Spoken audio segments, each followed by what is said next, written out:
এই যে আমার অসংখ্য ভাই তাদের জীবন দিয়ে এই ছাত্র জনতার অভ্যুত্থানটি ঘটিয়েছে, এই ভাইদেরকে নিয়ে আজকে শুধু শরীয়তপুর নয়, পুরো বাংলাদেশে একটি মামলা ব্যবসা শুরু হয়েছে।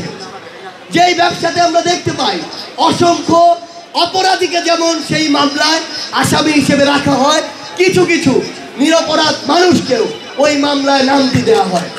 এবং সবচেয়ে গুরুত্বপূর্ণ বিষয়টি হচ্ছে ওই নামগুলো দেওয়া এবং কাটা, এই দুইটি বিষয়কে কেন্দ্র করে লক্ষ লক্ষ টাকার একটি মামলা ব্যবসা শুরু হয়েছে।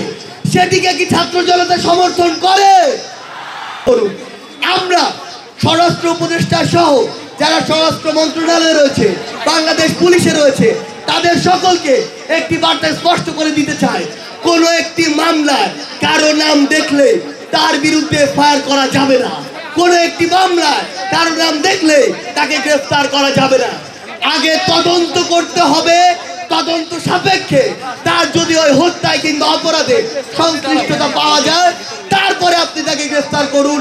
তার পূর্বে গ্রেফতার খেলা যাবে না।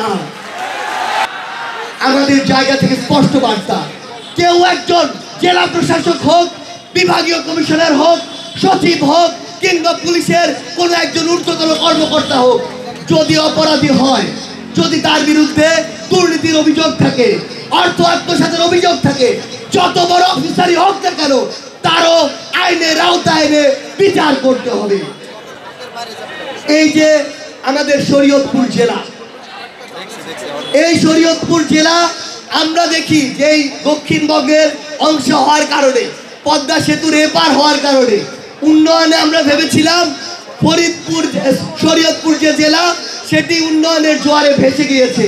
কিন্তু আজকে যখন ঢাকা থেকে আসি, যে রাস্তা দিয়ে আসলাম, মনে হচ্ছে একবার কাঞ্চনজঙ্ঘা দিয়ে যাচ্ছি, একবার হিমালয় দিয়ে যাচ্ছি। মনে হচ্ছে একবার ওই যে কিলিমানজারো রয়েছে কিংবা রকি পর্বত, আলপস মাউন্টেন, সেগুলো দিয়ে যাচ্ছি। একবার কলিজা হৃৎপিণ্ডের জায়গায় আসে, একবার হৃৎপিণ্ড পাকস্থলীর জায়গায় চলে যায়।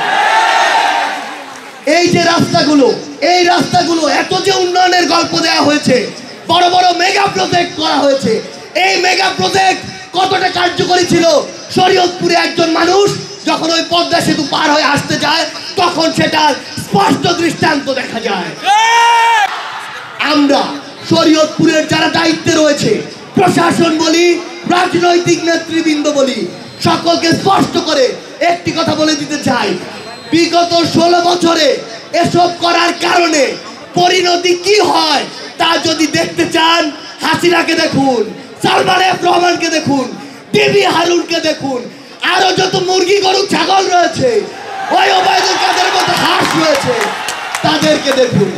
তাদেরকে দেখে যদি আপনার শিক্ষা না হয় তাহলে ওই হাসিনা তো পালানোর জন্য ভারত পেয়েছে, আপনি ভারতও পাবেন না, আপনাকে অ্যান্টার্কটিকার ঠিকানা খুঁজতে হবে।